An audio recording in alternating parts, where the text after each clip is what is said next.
C'est hyper drôle parce que je règle les problèmes des autres. Enfin du moins je donne des conseils alors que j'arrive même pas à régler mes propres problèmes. Bref. Salut tout le monde, j'espère que vous allez bien. Aujourd'hui je vous retrouve enfin pour une nouvelle vidéo, ça fait genre un mois que j'ai pas posté. Je suis vraiment désolée, je suis à la fac, j'ai un peu de mal à m'organiser pour faire vidéo plus court donc c'est un peu compliqué. Mais aujourd'hui je vous retrouve pour un personal talk, ça fait hyper longtemps que je voulais en refaire un.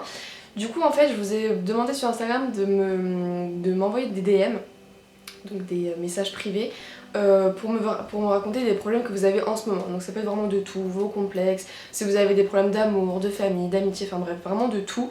Tout était en anonyme évidemment. Donc du coup n'hésitez pas à les me suivre sur Instagram si vous voulez que j'en refasse un.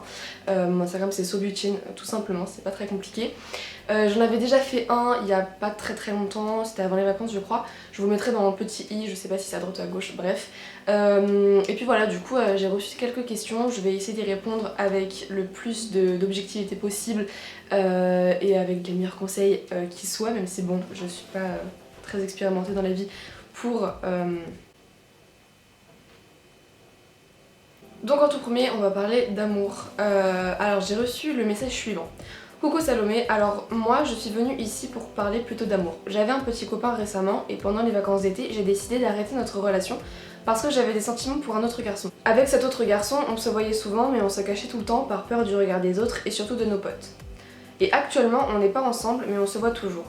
À la rentrée au lycée j'ai revu mon ex et je fais du théâtre avec lui et mes sentiments sont réapparus d'un coup et je suis sûre de moi.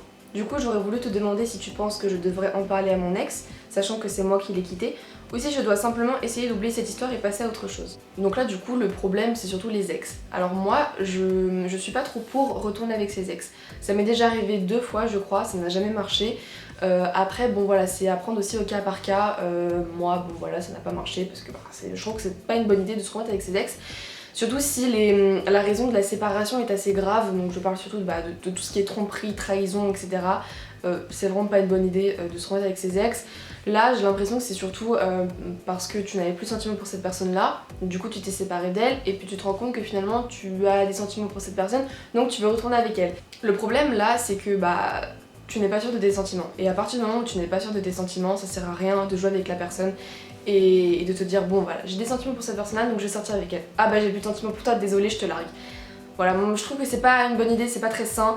Moi je trouve que c'est bien d'avancer, de pas penser aux ex, même si bon voilà moi je l'ai déjà fait 2 fois et ça n'a pas marché, je compte pas forcément le refaire. Après bon encore une fois comme je disais, ça dépend des gens, des fois ça marche, des fois ça marche pas, mais je pense quand même que la plupart du temps ça ne marche pas. C'est peut-être aussi un espèce de problème de confiance en soi, de retourner avec ses ex parce que tu as peur de pas trouver quelqu'un d'autre. Voilà, moi ça m'est déjà arrivé de tourner autour de la même personne pendant genre 1 an parce que clairement j'avais rien d'autre à mettre sous la dent, c'est horrible de dire comme ça mais en fait je me rendais même pas compte, j'étais vraiment à côté de la plaque et en fait voilà je retournais sans cesse vers cette personne là parce que il y avait personne d'autre en fait, parce que personne ne me donnait de l'attention à part cette personne là et ça marchait pas en fait, genre cette personne là ne me correspondait pas, ça ne marchait pas et pourtant voilà on n'arrêtait pas de faire un roulement, on se met ensemble, on se met pas ensemble, on flirte pas, on déteste, on s'aime. Enfin non, c'est pas comme ça, c'est pas possible. Franchement, faut vraiment aller de l'avant. Si t'es pas sûr de tes sentiments, vaut mieux ne rien faire que d'essayer. On verra, non franchement on va essayer, on verra ce que ça donne, c'est jamais très bon. Si tu n'es pas sûr de tes sentiments, c'est que tu n'es pas sûr de toi, que t'es pas sûr voilà, de ce que tu penses, et à partir du moment où tu n'es pas sûr de ce que tu penses, vaut mieux ne rien faire. Maintenant on va passer au deuxième message. Moi j'ai un petit souci, c'est que j'ai pris beaucoup de poids à cause d'une prise d'un médoc pendant quelques années et depuis peu j'ai changé de médoc et j'ai décidé de perdre le poids que j'avais pris. Je me suis remise au sport et je mange équilibré, je perds peu à peu mais j'ai toujours beaucoup de critiques sur mon physique et ça me démotive car j'ai l'impression de faire des efforts qui ne se remarquent pas. Si tu as des conseils ou des idées pour éviter ce genre de choses, ça me ferait plaisir. Sinon tu es au top, gros bisous. Merci. Alors ça c'est vraiment des choses qui m'énervent profondément, la critique. Physique, c'est quelque chose mais franchement des fois je lis vos messages, vous savez pas mais je suis en train de m'énerver intérieurement de vos problèmes en fait parce que ça m'énerve en fait, c'est horrible. Bon bref, passons. Déjà dis-toi que c'est hyper courageux ce que tu fais parce que tu te prends en main, tu as remarqué que tu avais pris du poids, que c'était pas normal, que c'était pas bon pour ta santé, tu as donc décidé de perdre du poids, ce qui est tout à ton honneur. Surtout qu'en plus c'est assez compliqué psychologiquement je pense voilà tu prends du poids juste à cause d'un médicament, c'est relou tu vois, rends-toi compte de tes efforts, ne t'occupe pas des gens. C'est hyper compliqué, je sais, c'est très facile à dire, je le sais, parce que même moi j'ai du mal, mais essaye de te rendre compte des efforts que tu es en train de faire. Perdre du poids c'est difficile, en prendre aussi Enfin, changer son corps de toute façon, c'est quelque chose de difficile. Tu es en train d'y arriver, c'est génial. Rends-toi compte toi-même de ce que tu es en train de faire. Si tu es contente de toi, bah c'est génial en fait. Si les autres ils s'en rendent pas compte de tes efforts, mais on s'en fout en fait. Enfin, genre tu perds du poids pour qui? Pour toi ou pour les autres? Et en fait, bizarrement, c'est toi qui fais les bonnes choses, c'est toi qui fais des efforts sur ton corps, mais finalement c'est toi qui te fais critiquer alors que justement tu fais les choses bien. Et c'est ça en fait le problème. C'est les gens le problème, c'est pas toi. Mais t'occupes pas des gens en fait, parce que tu fais des efforts pour toi et pas pour les autres. Donc concentre-toi sur tes propres efforts, dis-toi que ce que tu fais c'est bien, parce que c'est bien. Les gens qui te critiquent, eux, ils connaissent rien du tout de ta vie, ils sont encore plus mal dans leur peau que toi, parce que si les gens te critiquent, c'est que eux-mêmes ils sont pas bien dans leur peau, crois-moi.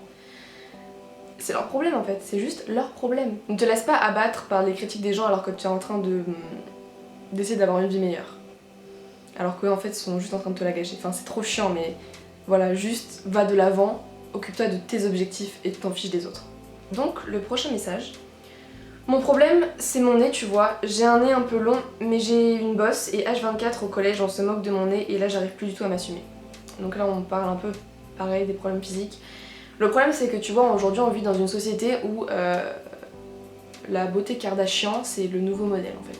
La beauté Kardashian c'est la beauté faite aux ciseaux, aux aiguilles, des gens qui ont des millions d'euros et qui ont largement les moyens de se construire littéralement un corps parfait. Mais les gens au collège sont cons, mais genre sont tellement cons, mais si tu savais genre, enfin... Et si ça se trouve, ton nez, tu le trouves pas si moche que ça en fait, personnellement, tu dis bon ça va voilà, mais en fait tu changes ton avis sur ton propre corps à cause des critiques des autres, alors qu'au départ tu te trouvais totalement bien. Dis-toi aussi que ces gens-là, c'est un peu comme le message qu'il y avait précédemment, ces gens-là s'ils te critiquent c'est eux le problème, ce n'est pas toi, c'est pas ton nez le problème c'est eux, et le problème c'est aussi le fait que eux-mêmes ne se sentent pas bien dans leur peau pour te faire des critiques à toi, je sais pas si tu vois ce que je veux dire. Là actuellement tu te sens pas bien dans ta peau. Dis-toi que eux aussi se sentent mal dans leur peau, sauf que tu vois il y a des gens qui expriment différemment leur sentiment de mal-être, et eux c'est la critique. Juste pour se valoriser eux-mêmes, en critiquant les autres, ils se mettent sur un piédestal, ils se grandissent, juste pour faire genre qu'ils sont mieux que toi, alors qu'en fait ils sont tout aussi mal en fait. C'est juste ça, c'est psychologique. En fait, dis-toi que ces gens qui te critiquent ne sont pas supérieurs à toi, ne sont pas meilleurs que toi, ne sont pas plus beaux que toi. Au contraire, si ça se trouve, ils sont mais tellement mal dans leur peau, et c'est justement pour ça qu'ils te critiquent en fait. T'as une bosse sur ton nez et alors, genre, enfin... Ces gens-là, ils sont trop dans l'optique beauté Kardashian, tu vois. Le truc aujourd'hui, c'est voilà, d'avoir des hanches de 3 km de long, un cul aussi gros qu'un hippopotame, un nez tout petit, des lèvres aussi, enfin bref. Vous voyez ce que je veux dire. Crois-moi que eux aussi ont des complexes. Et pour cacher ces complexes, eh bien, ils te critiquent sur tes propres complexes. Je sais pas si vous voyez ce que je veux dire. Mais essaie de réfléchir comme ça, dis-toi que ces gens-là, ils sont pareils que toi, voire pire, niveau complexe et etc. et mal dans sa peau, tout ça. Je suis sûre, encore une fois, je suis sûre qu'au départ, ton nez, t'en avais rien à foutre et c'est à partir du moment où on a commencé à te critiquer dessus que tu as commencé à trouver des défauts sur ce nez. Donc essaie de te dire, ok, s'il n'y avait pas ces critiques-là, mon nez, il est comment? Bah il est bien. Et bien voilà, reste dans cette optique-là. Ça m'énerve parce que, en fait, la seule chose que j'ai envie de te dire, c'est ne pense pas aux autres, tu t'en fous des critiques, etc. Sauf que le problème, c'est que c'est tellement facile à dire et je le sais. Mais le problème, c'est que c'est ce qu'il faut faire. Il faut pas penser aux autres, en fait, il faut penser juste à toi, à ton corps, tu t'en fous de ce que les autres disent. Je sais que c'est facile à dire, mais en fait, c'est ce qu'il faut faire. Après, à toi de voir. Voilà, alors on va passer au prochain message. Hello ma belle, je t'envoie un DM pour te parler de mon état d'esprit en ce moment qui est pas très joyeux. En fait, j'ai l'impression de pas profiter de ma jeunesse. Je suis tout le temps en train de travailler, ça paie, heureusement. Mais au-delà de ça, j'ai l'impression que je délaisse ma vie d'adolescente, mes relations avec les autres, les sorties. En fait, je me lève lycée, je mange lycée, je travaille lycée. Je sais pas comment faire, j'ai l'impression de perdre du temps de ma jeunesse. Mais d'un autre côté, je me dis que ce sont des sacrifices pour plus tard. Mais j'ai vraiment l'impression de pas profiter de ma vie. Certes, je suis heureuse quand mon travail paie, mais d'un autre côté, j'ai l'impression de pas profiter de ma vie. J'espère que tu verras mon DM, j'adore ta chaîne, bisous. Merci beaucoup. Alors, c'est un message très intéressant, j'avais jamais reçu ce genre de message, et en fait, c'est vrai que je comprends tout à fait ce que tu dis parce que moi aussi ça m'est déjà arrivé. Le problème, c'est que justement, on arrive à un point de notre vie où le problème, c'est ça. C'est que on te dit vas-y travaille, ça va payer dans ta vie, tu vas avoir le métier que tu veux, tu vas avoir des bonnes notes, des bonnes appréciations. Et puis d'un autre côté on te dit mais vas-y profite de ta vie, sors, c'est génial, tu vas voir après tu vas plus pouvoir le faire parce que tu vas être trop vieux, que tu auras trop de responsabilités, vas-y et tout. Et du coup t'es en mode bon je fais quoi là, sérieux? Je travaille ou je travaille pas? Et en fait, la difficulté, c'est de trouver le juste milieu. Je comprends tout à fait ce sentiment parce que tu te dis, il faut vraiment que je travaille pour du coup te laisser pour avoir ton bac, pour avoir la filière que tu veux, pour avoir les écoles que tu veux, les facs que tu veux, enfin bref, tout ce qui est post-bac, etc. Et d'un autre côté, t'as envie de profiter de tes amis, etc. Mais je comprends tout à fait, mon dieu, je comprends tout à fait. Ne te prive surtout pas de passer du bon temps avec tes amis, de passer du bon temps avec ta famille, à sortir, à prendre l'air seul ou accompagné, parce que tu as ton travail derrière qui te fait attention, faut que tu fasses mon exercice, attention, faut que tu fasses le DM, attention, il y a un contrôle lundi. C'est horrible, hein, mais je sais ce que c'est. Cette petite voix derrière qui te dit, tu sais, t'es en train de passer un bon moment, et t'as cette petite voix qui te dit, tu devrais pas faire ça, t'as un DM à faire pour lundi. C'est insupportable.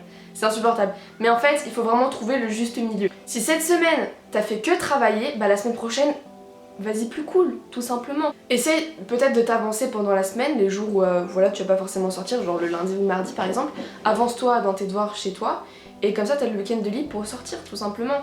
Les week-ends c'est fait pour ça, hein. Les vacances aussi c'est fait pour se détendre et tout. Enfin, en fait, les temps libres ne sont pas faits pour que justement tu passes plus de temps sur tes cours que sur ta vie personnelle. Vraiment, stresse pas en fait, c'est pas grave. Je veux dire, ta vie ne va pas se jouer parce que tu es sorti ce jour-là. Ta vie ne va pas se jouer parce que t'as pas fait un exercice. C'est bon, genre, faut arrêter en fait de penser travail, travail, travail. On est dans une époque capitaliste insupportable où en fait on vit travail.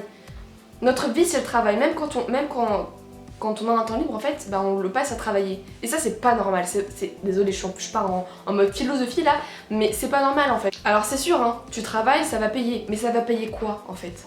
Dis-moi exactement qu'est-ce que ça va payer. Tu vas trouver un métier que tu aimes, sincèrement, parce que t'as décidé de travailler plus tard le soir jusqu'à minuit pour faire un DM de merde, pour faire un travail qui ne te plaît pas au lycée. Au lieu de passer du bon temps avec tes amis, tu sais, tu en apprends autant à l'école, et encore, tu en apprends autant à l'école que humainement en sortant avec des gens. Qu'est-ce qui est plus valorisant pour toi? Faire des exercices ou sortir avec des gens, apprendre le contact humain? Genre ça c'est quelque chose aussi qui est super important et qu'on ne t'apprend pas à l'école en fait. À l'école on t'apprend à faire des exercices, à avoir des bonnes notes. C'est juste ça, être le meilleur partout. Mais humainement en fait ça se passe comment? Tu fais quoi? Si tu sors pas, en fait, tu vas apprendre comment à vivre en société, à vivre bien, à être bien entouré des gens. Enfin, je sais pas si vous voyez ce que je veux dire en fait. Alors, je dis pas qu'il faut abandonner l'école, qu'il faut juste sortir ou qu'il faut pas du tout sortir et travailler juste à l'école. C'est juste que voilà, c'est tout. En fait, genre, clairement, c'est débile, hein, mais c'est juste une question d'organisation en fait. Si tu travailles, ça va payer, c'est clair et net. Mais faut pas non plus que tu te matrixes à travailler parce que ça va payer. Tu sais, sortir aussi ça paye, hein, mais pour ton bien-être à toi, dans ta tête, c'est plus important. Sortir avec tes amis, c'est tout aussi enrichissant et tu apprends beaucoup de choses que quand tu es à l'école, en fait. Et ça, c'est quelque chose qu'on ne dit pas assez. Et bien écoutez, voilà tout le monde, j'espère que la vidéo vous aura plu. Même pour les personnes qui m'ont pas posé de questions mais qui regardent tout simplement cette vidéo parce que les sujets leur intéressent, j'espère que ça vous aura aidé, parce que peut-être que vous vous êtes retrouvés dans les situations qui ont été présentées ici. J'espère en tout cas que j'ai aussi aidé les personnes qui m'ont posé des questions. N'hésitez pas à me dire si vous voulez que je refasse un personal talk, j'en ferai avec plaisir. Si vous voulez tout de suite, maintenant, m'envoyer un DM sur Instagram, n'hésitez pas, tout est anonyme, je ne juge personne. Je vous fais à toutes et à toutes de gros bisous et je vous dis à la prochaine pour une nouvelle vidéo. Bye.